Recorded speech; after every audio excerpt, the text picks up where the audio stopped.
Voilà. Bientôt dit. Là, on y est. Il y a 10 ans, on est parti avec peu de parents. On n'imaginait pas l'ampleur que ça prend maintenant. Mais je suis tellement contente. On est un groupe de parents en situation de handicap moteur et sensoriel. Et ce qu'ils aiment, effectivement, c'est de se retrouver, échanger, là comme aujourd'hui, au parc. C'est aussi important, très important pour leurs enfants. Leurs enfants voient aussi d'autres parents en situation de handicap.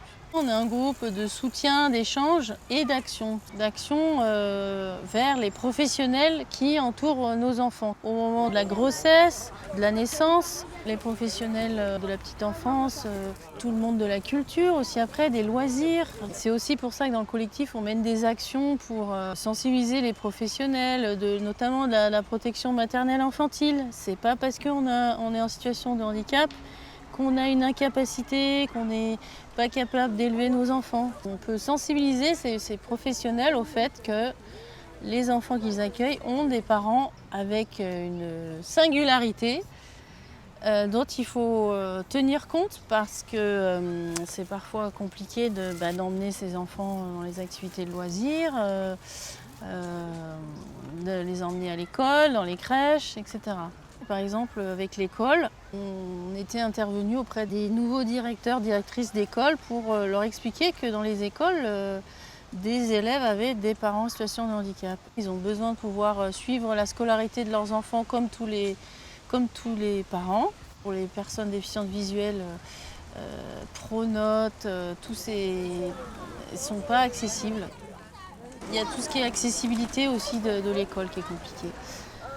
Et ça revient souvent dans le collectif aussi. Le regard que les autres parents portent sur des personnes notamment qui ont des difficultés de marche ou d'élocution, c'est insupportable pour l'enfant de voir qu'un autre parent ou la maîtresse prennent leurs parents comme quelqu'un qui n'est pas.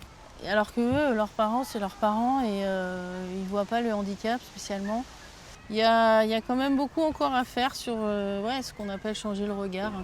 Et puis c'est important de partager, de pouvoir échanger entre pairs. On a un groupe WhatsApp. Il y a des parents qui disent ah bah tiens, ma fille elle commence à grandir, là mon bébé il commence à grandir, là la table allongée, je suis hémiplégique, ça commence à craindre. Quelqu'un a une astuce et tout ça, tac. Du coup ils s'échangent des astuces pratico-pratiques via le WhatsApp. Entre nous, on peut tous dire, on n'est pas jugés, on peut se raconter nos histoires et ça fait du bien, quoi. Par exemple, alors il y a une maman, future maman, elle accouche là bientôt en septembre. Elle était très contente de rencontrer pendant sa grossesse des parents. Elle est non-voyante et elle a pu échanger avec des parents non-voyants qui sont passés par là, cette inquiétude un peu de se dire comment ça va se passer avec mon bébé, etc. Et en fait, c'est ça, d'échanger, de se dire que d'autres ont pu le faire et pourquoi j'y arriverai pas moi aussi.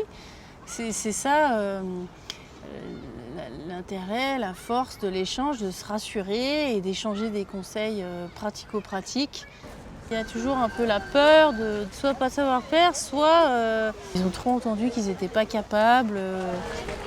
Le fait de se dire mais ta fille elle est super, elle est magnifique, tu t'en occupes super bien et tout ça, et petit à petit les gens ils reprennent confiance en eux. Oui, je suis vraiment la mère, je suis vraiment le père et oui je m'en occupe le mieux possible et si vous avez un désir d'enfant qui est partagé, vivez-le jusqu'au bout. Moi, c'est pas forcément la même. Les parents essentiellement sont dans le Rhône, mais il y a également des parents sur Grenoble, sur Saint-Étienne, dans l'Ain aussi. Ici dans le Rhône, on fait ce qu'on appelle des cafés parents, c'est une fois par mois. Toujours avec un temps informel où on échange sur ce qui s'est passé et puis on prévoit un petit peu les actions à venir. Et entre ces temps, des fois, c'est assez rapproché des temps d'action. On n'est pas obligé d'être présent à chaque fois, mais on fait toujours partie du collectif, même si ça a été il y a un moment, et puis après nos vies elles changent, elles évoluent. Mais on t'oublie pas, on sait que tu es toujours là. Et à des moments comme ça de sortie familiale, tu es toujours la bienvenue. Et les gens viennent, du coup, c'est ça qui fait plaisir, quoi, même s'ils ne sont pas venus depuis très longtemps. Il faut oser se rassembler, il faut oser aller faire des actions. Vraiment, moi j'encourage à ce qu'il y ait des collectifs être parents partout en France.